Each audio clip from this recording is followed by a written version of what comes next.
Pachelbel's Canon, this beautiful piece of music. I'll tell you a story. I was sitting in Montreal waiting for a bus to leave for the airport, a little minibus, a taxi bus sort of thing, with the Australian fencing team. And we were waiting for it to go.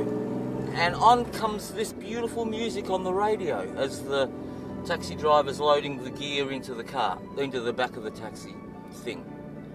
And Scott Arnold, one of the best Australian fencers of the time, he looked around at us. And it was Jerry Adams, Seamus Robinson, Kyle Hoberg, I can't remember who else, Simon Weymouth, I think. And he looked at us all out of the corner of his eye. I was sitting next to him and I was watching him, and he was watching everyone. He looked around at everyone, and then he stuck his thumb up and said, "Mozart!" And a couple of people ignored him, and a couple of people looked at him, and I think Jerry said, "What?" And he says, "Mozart! That's Mozart on the radio!" And I looked at him and I said, "No, that's Pachelbel Canon."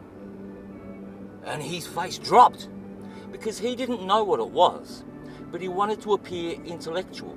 And he looked at us all and he thought, none of these guys would know what it is. I can pretend to be intellectual and they'll think I'm cool.